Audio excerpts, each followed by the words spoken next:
l'annonce de Kylian Mbappé, invité du dîner d'État. Emmanuel Macron a reçu l'émir du Qatar. Ça s'est déroulé en fin de journée.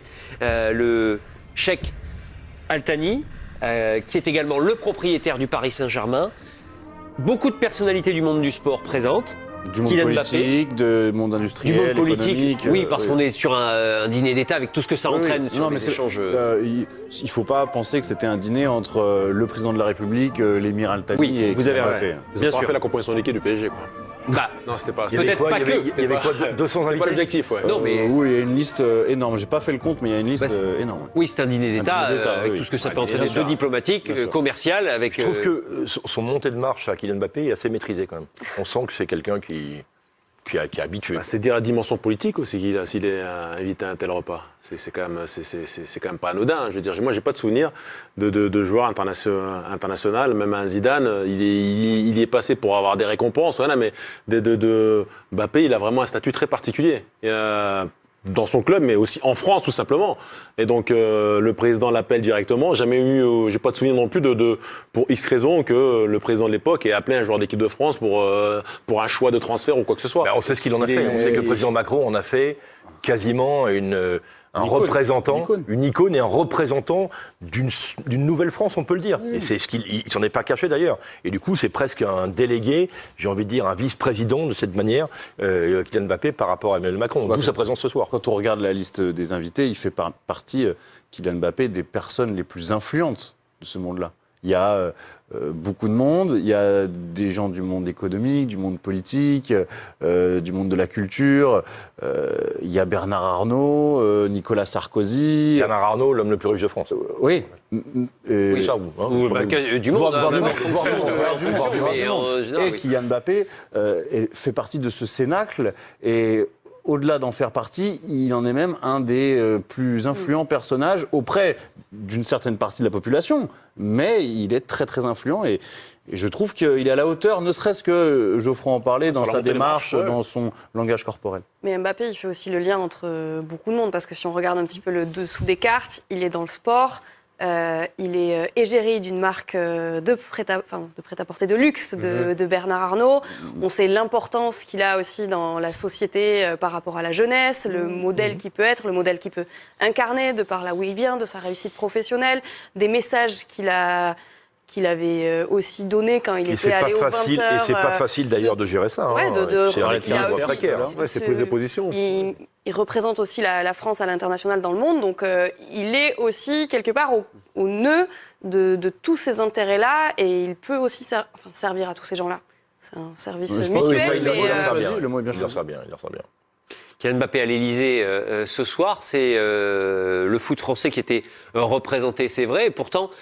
Planète Foot qui a été secoué, entre autres ce week-end, par une déclaration assez forte, David. Laquelle ? Celle de Luis Enrique. On l'écoute. Antes o después, pronto o tarde, esto va a ocurrir y nos tenemos que acostumbrar a jugar sin Kylian. ¿Cuándo? Cuando yo considere oportuno, jugará, y cuando no, no jugará, pues como hacen todos los entrenadores con sus jugadores.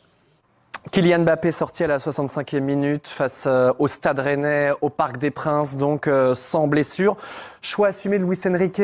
Jackie, est-ce que Mbappé paye le fait de ne pas rester au Paris Saint-Germain la saison prochaine, selon vous ? La question qu'on peut se poser, c'est est-ce une punition ? Est-ce la fin des privilèges ? C'est un peu ambigu. Pour vous, c'est quoi ? Moi, je pense que c'est la fin des privilèges. Et je crois que c'est peut-être pas plus mal. Faut savoir qu'Mbappé, sur les 3 derniers matchs, il a joué 90 minutes. Il n'a pas joué contre Lille. La dernière fois, il est sorti, il est rentré à la 60e minute, donc il a joué 30. Et là, pareil, il est sorti à la 60e. Donc sur les 3 matchs de championnat, il a fait 90 minutes, ce qui est peu. Alors c'est vrai que on va se dire, maintenant, ce qui importe pour le PSG, c'est la Coupe d'Europe. Le championnat, c'est pratiquement bâclé, donc on n'a pas toujours besoin de lui. Ou peut-être qu'on veut l'économiser. En 2 mots, par contre... Oui, mais sa communication a changé. La communication, il y a un mois, l'entraîneur espagnol... c'est ce qui est surprenant. Quand il dit ça, ça veut dire qu'avant, c'était pas le cas, tout ce qu'il a dit là, auparavant. C'est ça qui est surprenant. D'un seul coup... Il s'inclinait face à Mbappé. Là, il s'incline plus. Ça veut dire que maintenant, comme il sait qu'Mbappé va s'en aller, il décide de faire ce qu'il veut, ce qui n'était pas le cas auparavant. C'est la question que je me pose. Où on lui dit peut-être de faire ça. Non, Ça mais peut être une demande du dessus. apprendre à jouer sans Mbappé, ok, on est bien d'accord, on prépare déjà la saison prochaine, il y a quand même un effectif assez étoffé, il y a des attaquants qui ont très peu de temps de jeu, donc ok, faire tourner l'effectif, comme on le dit, le PSG de toute façon est assuré du titre de champion, ménager d'autres joueurs pour jouer les meilleurs, pour jouer l'objectif, c'est-à-dire la Ligue des Champions, d'accord. Mais la deuxième partie de la déclaration, de dire, je décide, bien sûr que c'est lui qui décide, mais si j'ai envie qu'il joue, il jouera. Si j'ai pas envie qu'il joue, il jouera pas. En gros, ça veut dire ça. Non, monsieur Enrique, malgré toute l'expérience que vous avez, là, on parle du meilleur joueur du monde, ou l'un des meilleurs joueurs du monde. On parle d'une icône. On parle d'un joueur qui est resté 7 ans au PSG, qui a fait gagner des titres, beaucoup d'argent aussi au Paris Saint-Germain, qui représente lui-même le PSG dans le monde entier. Donc, d'être aussi peu, je trouve, respectueux avec ce jour-là, et Jackie le sait, on ne coach pas de la même façon, on ne réserve, on n'a pas tout le monde n'est pas sur un même pied d'égalité dans une équipe. Quand vous avez un ballon d'or ou un futur peut-être ballon d'or, il n'est pas traité de la même façon. De dire que Messi était géré de la même façon, c'est faux. Ronaldo, c'est faux. Voilà. Et Mbappé, c'est faux aussi. Jackie, vous, l'ancien entraîneur, c'est un problème créé pour rien du tout de la part de Luis Enrique. C'est une erreur qui peut braquer aussi bien Mbappé que le vestiaire parisien. La communication de l'entraîneur est très surprenante. Moi, ça me surprend. D'un seul coup, il dit des choses qui sont... je vois pas quel est l'objectif d'une telle déclaration, en sachant que, on l'a dit, le championnat, c'est acté. Maintenant, ils ont une Champions League, Dieu sait si c'est important. Et pour aller loin, ils auront besoin d'un Mbappé à 100%. Ça peut le braquer, là ? Ça peut être quand même un peu désagréable, voire énervant. Là, il ne l'a pas montré, Mbappé, mais je pense qu'au fond de lui-même, il ne doit pas être content, il doit quand même avoir quelque part des ressentis. Et il faut savoir aussi que dans les équipes, tous ceux qui sont proches d'Mbappé doivent avoir le même ressenti qu'Mbappé. Et ça peut parfois, dans le vestiaire, donner une impression un petit peu diffuse.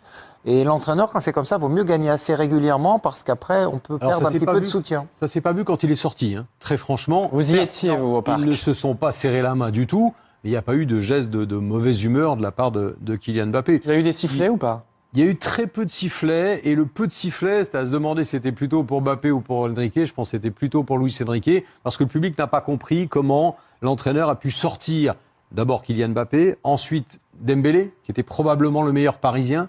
Alors oui, de dire qu'on veut essayer d'économiser un peu l'effectif. Il n'y a pas de match cette semaine. Hein. Le timing pose question. Ils sont en Coupe de France, mais ils ont demandé à pas jouer justement cette semaine.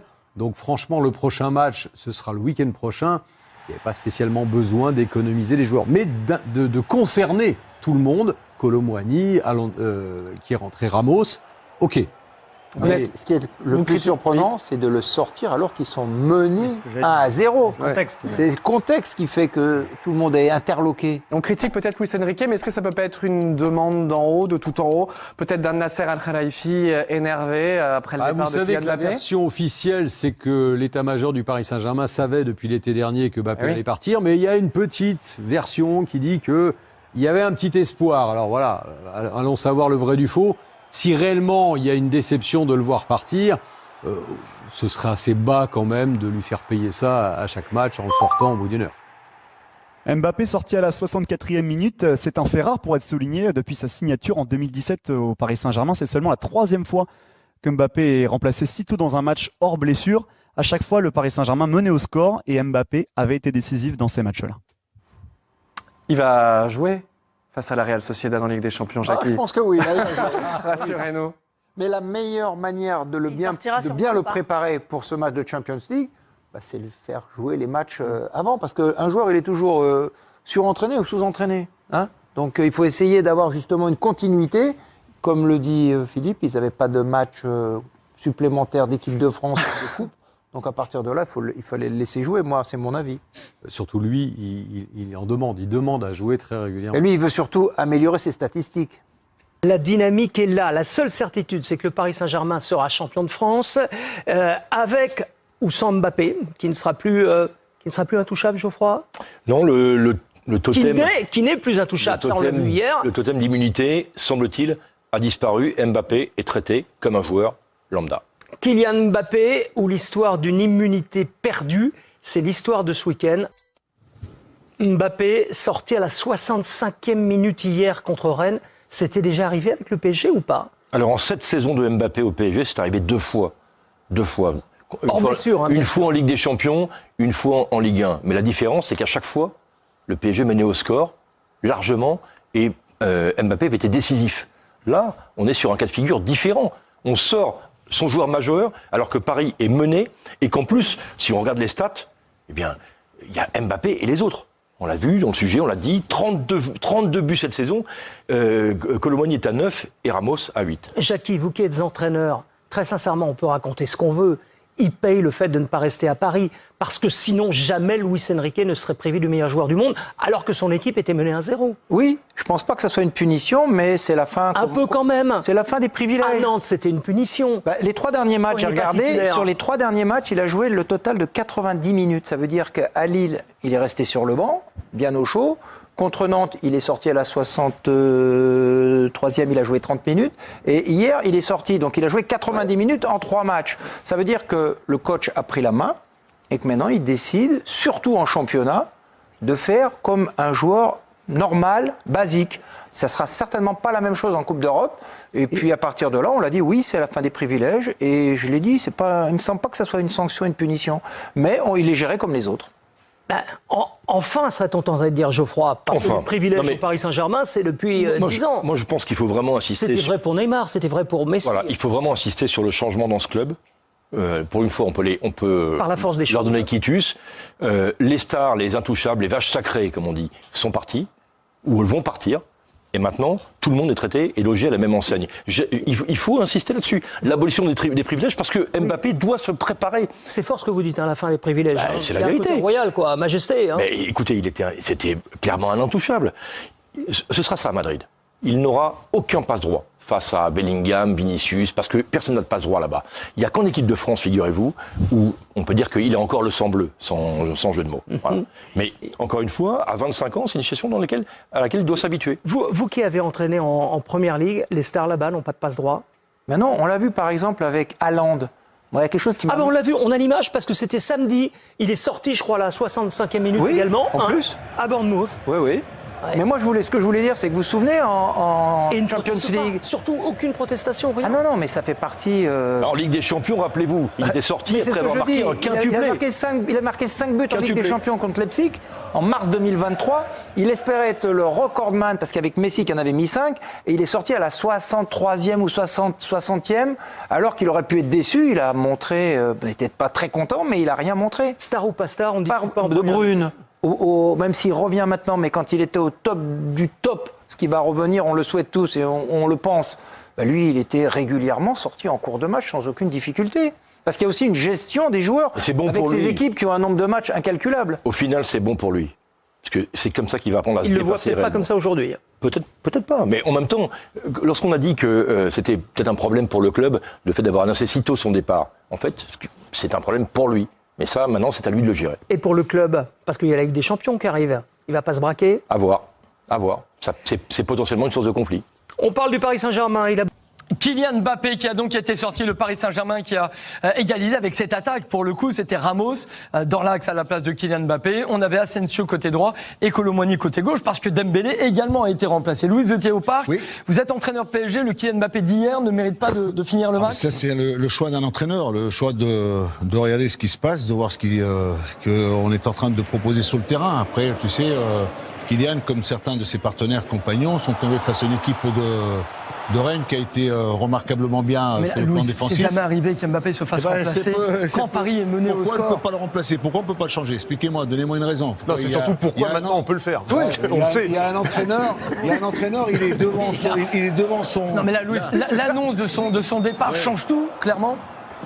Sur la gestion de Kylian. Évidemment, oui, il le dit. On ne peut pas dire le contraire. Et ça va faire combien de temps qu'il est au Paris Saint-Germain? 7 ans. 7 ans.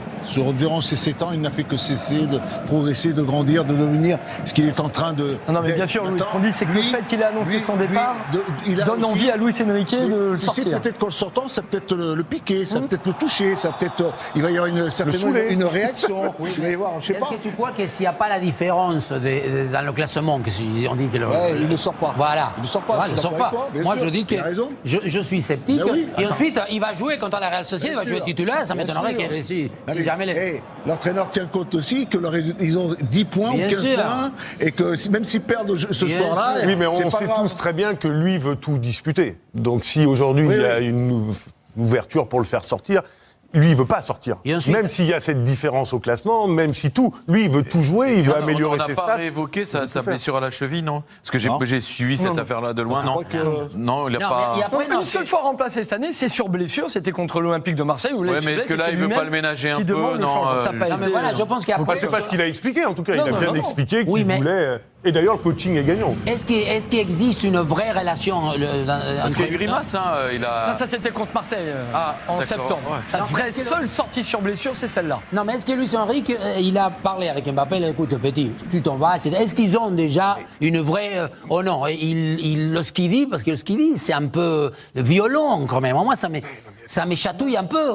Je sais pas, je vais faire comme tout le monde. Désolé, mais la mesure du talent a des privilèges. Mais toi, à la place de Luis Enrique, très sincèrement, comment tu le prends, comment tu le vis, l'annonce de ton meilleur joueur qui décide de partir et qui l'annonce, le timing, il est catastrophique, on va pas se mentir. C'est fait. Ah oui, d'accord. Mais sauf que c'est juste avant d'entamer les matchs les plus importants. C'est là que le PSG... c'est vrai qu'il surprend parfois, il est dans ses conférences de presse, quand il est assez spectaculaire, parce que c'est un entraîneur spectaculaire, même dans sa conférence. C'est un personnage. Moi, je pense qu'avec... En pensant que pour aller chercher un objectif, il a certainement ce garçon qui est son meilleur joueur et avec lequel il doit entretenir une très très bonne relation, parce que ça a son importance pour essayer par rapport à ses coéquipiers, parce que Mbappé, que ce soit avec Dembélé, que ce soit avec Kolo Muani, tous ces joueurs qui sont arrivés, il se doit vis-à-vis d'eux, d'avoir une attitude et un comportement il y a peut-être la Ligue des Champions qui est en point de mire. Et à suivre l'actualité, parce que nos confrères de l'équipe, mais beaucoup de médias sortent cette information, dîner demain soir pour Kylian Mbappé à l'Elysée avec le président de la République et l'émir du Qatar. Il y aura sans doute, bien sûr, beaucoup de discussions. Attention, parce que Vous y êtes, Louis? C'est pour ça que Sébastien, il a dit 99,9%. Il a pas dit ça. Fais attention, Kylian, parce que l'année qui est passée entre Sarkozy et l'émir, c'était M. Michel Platini. Bon, dîner annoncé en tout cas par nos confrères, notamment de l'équipe, le journal. Une info quand même à vous montrer, parce que lui, c'est pas bien sûr une surprise de le voir éclater